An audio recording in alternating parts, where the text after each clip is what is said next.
Fernando Buenavat, muy buenos días. Una enorme disculpa por el retraso, Fernando. Ningún problema, un gran abrazo para ambos desde Buenos Aires, como siempre, saludándolos y saludando a toda la audiencia, que yo sé que está creciendo mucho. Muchísimas gracias, querido Fernando. Pues fuerte abrazo también hasta allá, hasta Argentina. Y pues vamos a hablar de un tema muy interesante, Ernesto, y que se teje también con esto que vivimos la semana pasada. Sí, y que también, por alguna razón que realmente nos sorprendió, la industria de la desestabilización digital, trolls y bots golpistas.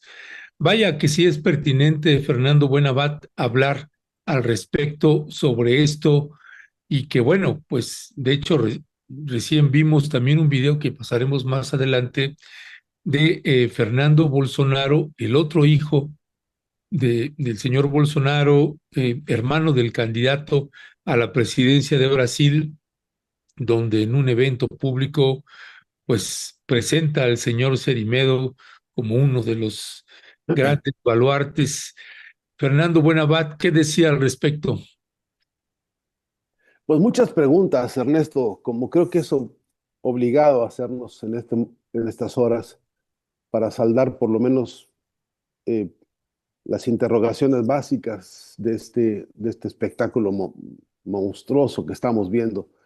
Porque el hecho de haber descubierto en Bolivia una granja de bots, una granja que por cierto así le llaman ellos, ¿no? Granjas a eso, que es una instalación tecnológica que con un montón de dispositivos telefónicos manejados desde algunas centrales computacionales, se dedican a ensuciar el escenario digital que conocemos hoy como plataformas de comunicación, etcétera. Em, lo que algunos caracterizan como la guerra sucia digital.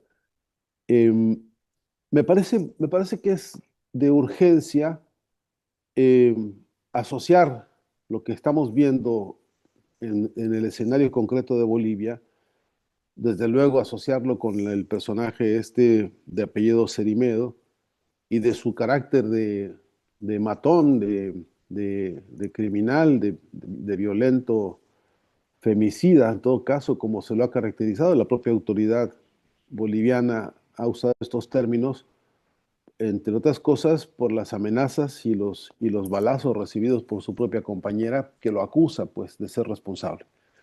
Este es el calibre criminal de estas personas, este es el calibre mafioso de estos tipos. Esta es una de tantas expresiones de de la decadencia, de la monstruosidad con la que en su cabeza se sienten dueños de la vida y dueños del mundo y dueños de la realidad política. Y por esa incluso esa percepción de ser dueños de la realidad, operan como operan y atacan como atacan e insultan como lo hacen. No es que tengan una gran creatividad, no es que sean realmente portentos de inteligencia, ni son sirvientes, son alfiles de un mandato superior, que ya sabemos que tiene en la Casa Blanca y en Marco Rubio su núcleo duro, su núcleo fundamental, ¿no? Y que de ahí, junto con el Departamento de Estado y junto con todo el proyecto ambicioso de Donald Trump, que es adueñarse de todo el continente, están operando para fortalecer a sus derechas y sus ultraderechas en toda la región. Y para eso no hay límites, pues para eso hay mucho dinero, para eso hay muchos sirvientes como estos, para eso hay incluso mucha tecnología y para eso hay también muchas preguntas. Porque ya sabíamos que Enrique Krause había organizado hace algunos años en Coyoacán, México, una casita de estas, ¿no? Una granjita de estas habían organizado ahí. Ya sabemos las cosas que ahí se prepararon, las que se dijeron, las que se, dicen ellos, editorializaban, las que salían como veneno cotidiano contra López Obrador. Ya sabemos, lo supimos, lo vimos, la prensa mexicana y la prensa internacional se encargó de poner en claro quién era Enrique Krause en ese papel, quiénes fueron los financistas de esa granjita en Coyoacán, México, eh, y bueno, y qué equipos, qué infraestructura, qué tecnología y sobre todo qué metodologías se desplegaron para tener también esa otra antecedente de esta que vimos ahora en Bolivia, granjita, granjita, digo yo, con toda ironía y con, no sin furia, de bots, porque se trata de las máquinas, las armas de la guerra sucia digital. Em, pero además de que uno se indigna, aparte de que a mí me ofende incluso, a mí me exalta el hecho de que se multipliquen con tanta impudicia y con tanta impunidad estas máquinas de guerra ideológica, estas máquinas de guerra digital. Eh, más me preocupa la pregunta y es que nos estamos enterando ahora de que esto existe, nos estamos enterando de que esto está surgiendo, como está surgiendo el caso de Bolivia, o algunos otros que empiezan a aparecer, los, los, los grupos llamados de inteligencia, los que se supone que son las inteligencias de los países democráticos, están desayunándose ahora con estas informaciones, están dándose cuenta apenas de que esto ocurre y la gravedad de que esto implica, que esto ha venido significando en los años recientes en términos de la intervención, en términos de la corrupción, en términos de la desestabilización de gobiernos y de países y de procesos democráticos también, porque han intervenido ahí, ya lo tienen declarado una y otra vez. Esto me parece que ya es agenda cotidiana para poder eso, seguir interrogando a quienes son responsables por el manejo de los aparatos gubernamentales de control frente a las ofensivas mediáticas, estas, repito, específicamente en esta caracterización que hemos hecho de guerra sucia digital. Apenas nos enteramos, apenas supimos, todavía más, todavía más. Creo que tenemos derecho a saber cuál es el mapa real actual de estas granjas, dónde están, cómo operan. ¿Hay capacidad de policía cibernética suficiente, que tengamos capacidad, pues, con gobiernos democráticos, con mecanismos de transparencia absoluta, con intervención, repito, tecnológica sensata y abierta y transparente y politizada y democrática para saber cuántas más hay de estas granjas y dónde están ubicadas en el territorio mexicano? Por ejemplo, ya todo el mundo coincide en que México es el escenario de una guerra, de una guerra sucia que va a empeorar porque el señor Salinas Pliego, porque todos estos, incluyendo a Krause, no se han quedado quietos con su vocación de intervención desestabilizadora, no se han quedado de brazos cruzados y siguen invirtiendo dinero y siguen invirtiendo y siguen capacitando gente y siguen inventando modelos, mecanismos y coyunturas para seguir atacando, pues, a la voluntad democrática de los pueblos, a sus bases. Entonces, y sobre todo a ridiculizar la fuerza transformadora que tienen algunos de los movimientos de masas que hoy son distintivos en América Latina. Eh, es que sabemos ahora de esto, es que podemos tener alguna fuente de información más profunda, más clara, más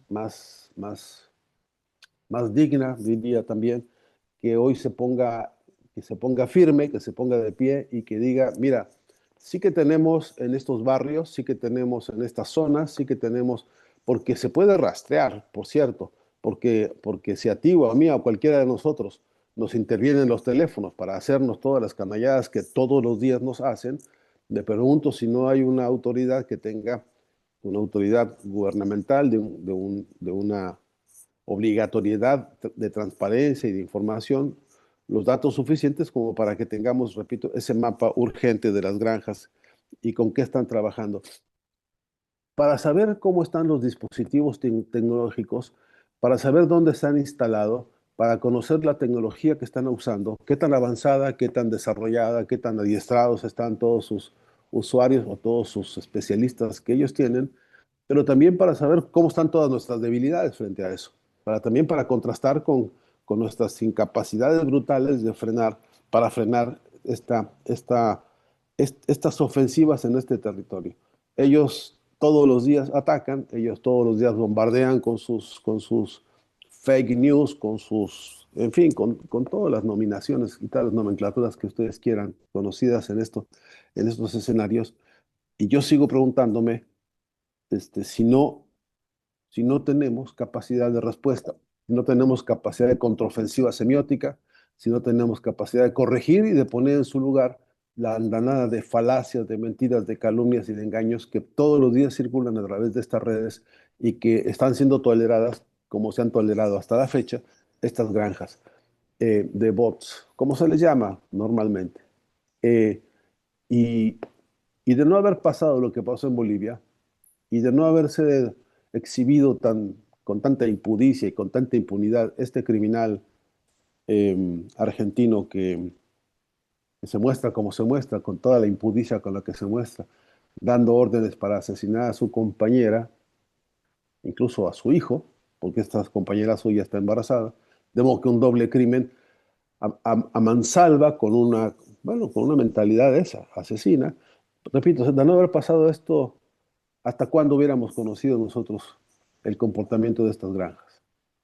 Porque no es la única y no será el final de esta historia, y sabemos que en el muy corto plazo, de cara a los procesos electorales que ya vimos en el continente, de cara a las cosas que son capaces de decir, ahora mismo el dueño de la derecha diario ha sido absolutamente grotesco, bueno, pues como son, dirigiéndose a la presidenta de la República Mexicana.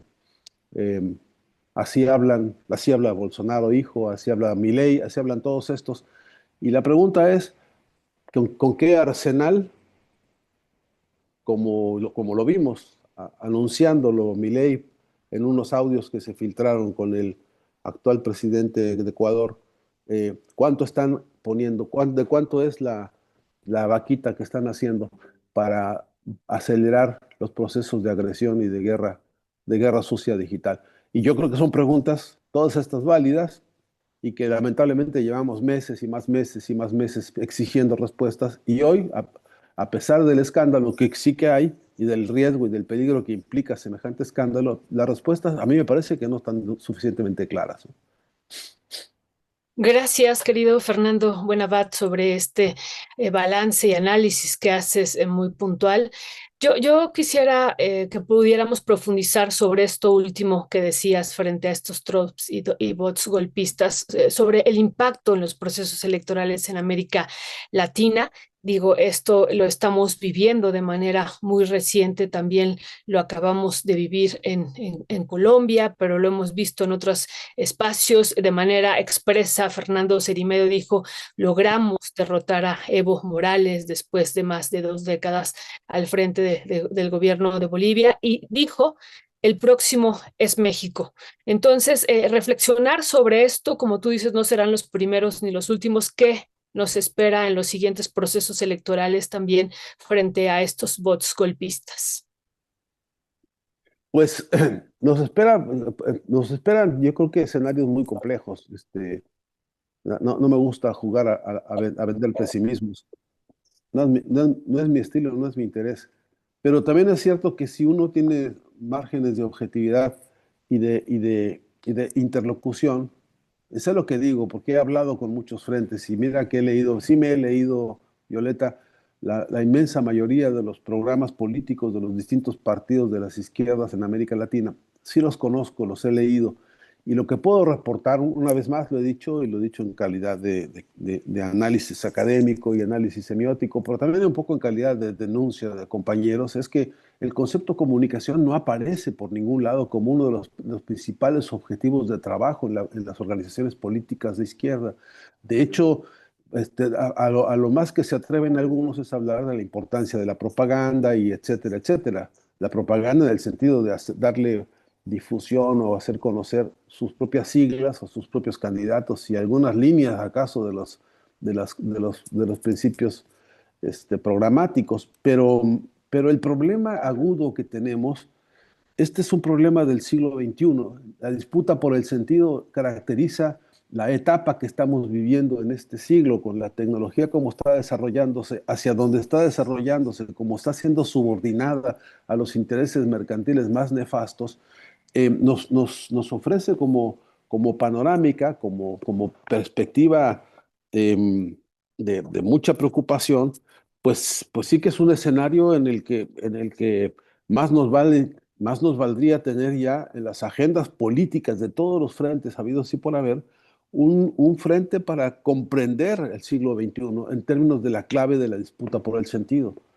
Y estos instrumentos están siendo importantes, influyentes, decisivos, no por instrumentos, sino por tecnología abstracta, sino porque son herramientas, son armas con las que se está librando una batalla que es la guerra cognitiva. Entonces, si no tenemos una introducción profunda dentro de los partidos políticos, tanto para entender como definición de la importancia del análisis social, sociológico, político, ético y estético de las propias organizaciones políticas, si el problema de la comunicación no es parte de los ejes centrales del trabajo organizativo de las instituciones políticas, entonces yo tengo bastante pocas expectativas de que después se traduzca, porque todavía no veo, Violeta, Ernesto, no veo una comisión que esté trabajando derivada de un consenso de partidos políticos en casi ninguna Cámara de Diputados enterada o siquiera interesada por estos frentes de lucha, de los bots, de los trolls, de las consecuencias, de los daños que están produciendo contra las juventudes, contra las adolescentes, de la cantidad brutal de pornografía de todo género, no solamente de exhibición de cuerpos, con obscenidades y abusos y sometimientos de personas, básicamente de mujeres, sino además otra pornografía léxica, la otra pornografía política, la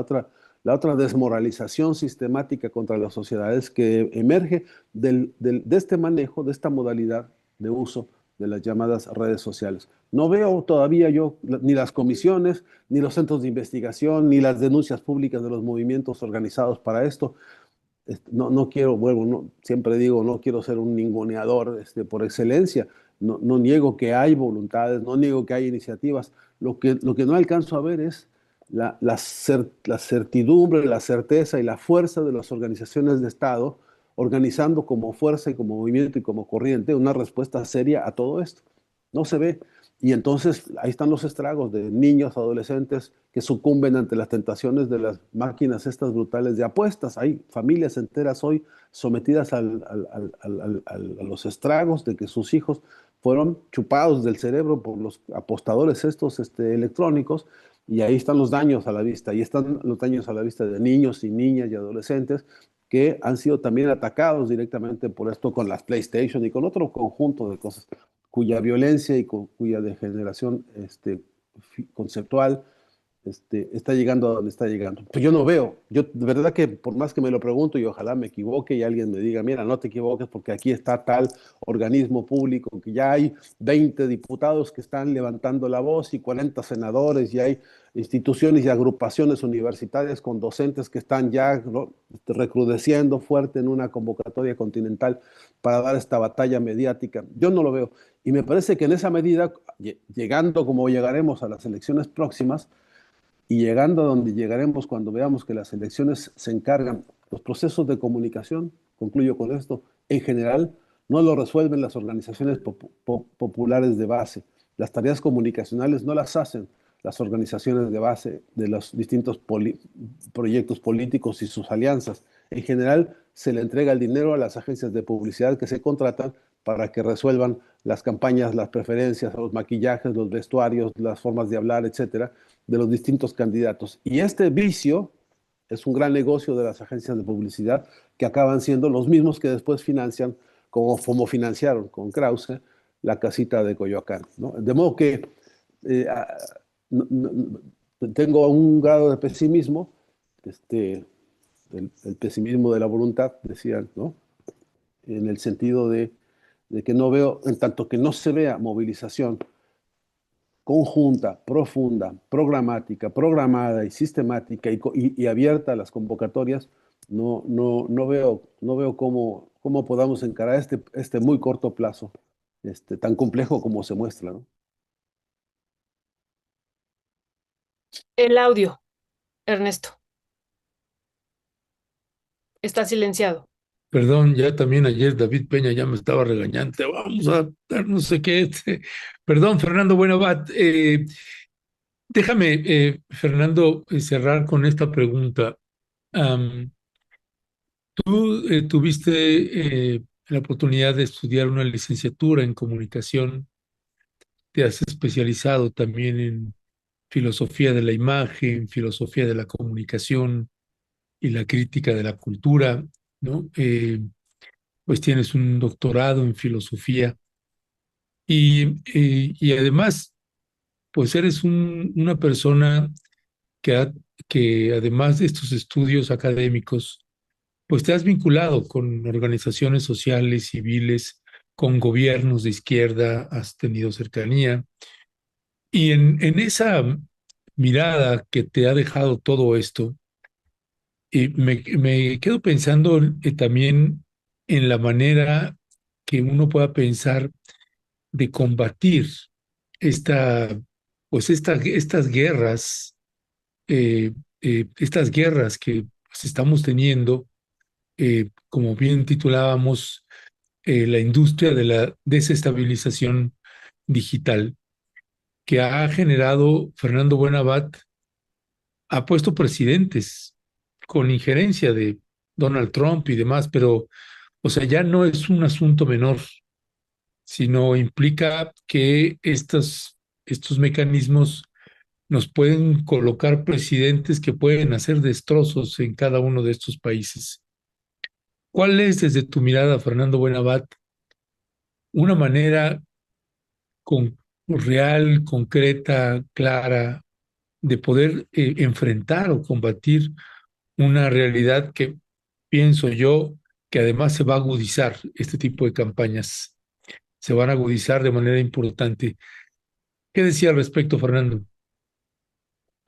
Pues yo podría contarte varias experiencias, pero quiero decirte que como yo no soy el único que piensa en estas cosas, afortunadamente para todos, como yo en todo caso soy un seguidor de algunas de las iniciativas que he conocido, siempre me remito a que esta mismísima pregunta tuya se hizo en el año 1978, 79, en los países no alineados. Ahí esta Mm. pregunta se hizo y dije, ¿cómo rayos vamos a salir de este desastre? Porque resulta que los muy poquitos dueños de todos los medios ya estaban haciendo estragos a nivel planetario. La organización de los no alineados ahí propuso crear una comisión de estudios y esa comisión de estudios hizo un informe que se publicó en el año 80, lo publicó la UNESCO, que se llama Informe McBride, Un solo mundo, voces múltiples, y ahí dice ese informe, Ernesto, hacia un nuevo orden mundial de la comunicación y de la información. Un nuevo orden que tiene definiciones muy concretas. La primera definición muy concreta es que hay que frenar el proceso de aceleración monopólica de medios de comunicación, porque dice ahí el informe, lo dice, esto es una amenaza contra las democracias. Es de lo que estamos hablando a estas horas, esta mañana, con Violeta, contigo. Hay una amenaza seria, muy seria, a las democracias en la medida que los procesos monopólicos de medios están siendo gestores de esta clase de monstruosidades. A esta hora, en este país, en Argentina, se sabe cómo todos estos bots y todos estos trolls han operado de la mano del propio presidente de este país. Como sabemos que pasó con el presidente de Chile, como a estas horas hemos escuchado a los propios en Colombia, en fin, si sabemos estos estragos, cómo se están dando. Ya lo había previsto el informe McBride y ahí hablaba de un proceso de democratización de la comunicación. Pero democratizar la comunicación no solamente quiere decir abrir 100 canales como alguna vez decía Mao Zedong, ¿no? Que se abran 100 flores del pensamiento, etcétera, en la revolución cultural. De nada sirve si esas 100 flores o esos 100 canales o esos 1000 canales nuevos no contienen la agenda de las luchas de los pueblos desde abajo. Porque el problema real para transformar el proceso de comunicación no está en tener muchos canales. Ya lo hemos visto, ya lo hemos sabido, ya se ha discutido muchísimo. Acaba de fallecer hace muy poco Michel Matelarta, quien siempre recordaremos con mucho afecto. Michelle, esposa de Armand Matelarta, otro queridísimo compañero, que después de haber visto la batalla en Chile junto con Salvador Allende, de haberla visto de cerca, y de ahí se habló cómo devolverle el habla al pueblo. Pues es que no hay que devolvérsela, hay que permitirle al pueblo que tenga medios para exponer su propia voz, su propio vocabulario, su propio sentir, las agendas de las luchas.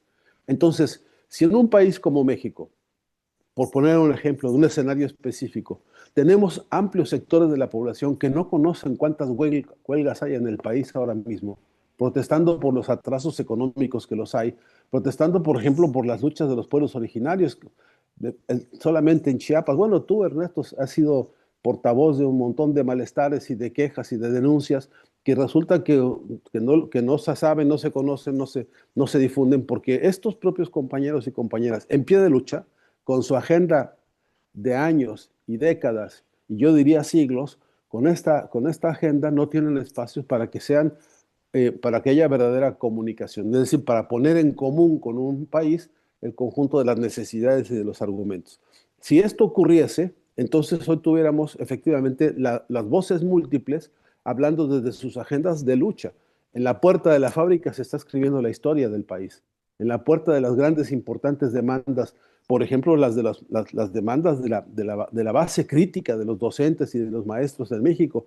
Esos compañeros vienen escribiendo un capítulo de la historia de México que es centralísima en la educación, pero así podríamos recogerla en el mundo de las artes, la cantidad de cientos de miles de compañeros y compañeras artistas y creadores que simplemente no encuentran ni tienen los espacios para desarrollar su proyecto y su en todo caso, para no hacerlo individualista, la carga de responsabilidad expresiva que le toca a su historia y a su contexto y a su momento particular. Bueno, no está. Tenemos esta carencia y esta todavía polarización de herramientas de comunicación. Y entonces, a la pregunta de qué hacer, la respuesta es compleja, tan compleja como la pregunta. Hay muchas cosas que hacer. Y una importante, central, es redefinir la propia tarea de la comunicación. Porque si seguimos pensando que comunicación son los medios, y solamente los medios, tenemos un faltante grande. Son los medios y son los contenidos, y son las ideas, y son los programas, y son las certezas narrativas con las que queremos cuestionar a fondo este mundo que no nos gusta cómo se vive, esta realidad económica que es tan dispar, que es la dictadura de las desigualdades, que es la barbarie misma del capitalismo, y que no tenemos sometido permanentemente al análisis que debería estar sometido. Nos falta mucho territorio. Todavía hay compañeras y compañeros. Hace unos días tuve una conversación, una, una, un debate también, porque yo insisto en que hay que seguir llamando al capitalismo con su nombre y mostrándolo y exhibiéndolo y dándole la vuelta por un lado y por otro para mostrar la clase de infierno en que se convirtió para la especie humana. Y, y algunos todavía tienen en sus programas políticos, no vas a creérmelo, la defensa del capitalismo, porque creen que todavía puede haber un capitalismo bueno, tremendo, tremenda discusión que implica. Pero, pero semejante cambio, semejante revolución de las conciencias, que cambie semejante condición, también está muy en pañales. Y en México, que se habla hoy de estas cosas, creo que hay que profundizarlo. México es quizá el único país que yo conozco ahora en esta región y además en buena parte del mundo en el que haya oportunidad de discutir revolución de las conciencias. Ahora vamos a ver cómo rayos se hace para que efectivamente funcione. Y los medios de comunicación tienen que ser instrumento fundamental para ese proceso de revolución de conciencias. Y no se ve tan fácil y no se ve tan cerca, ¿no? Muchísimas gracias, querido Fernando Buenabad. Y sí, pues el capital nació siendo un infierno y este infierno se agudiza. Estamos en una situación de barbarie, lo compartimos en esta necroeconomía contigo.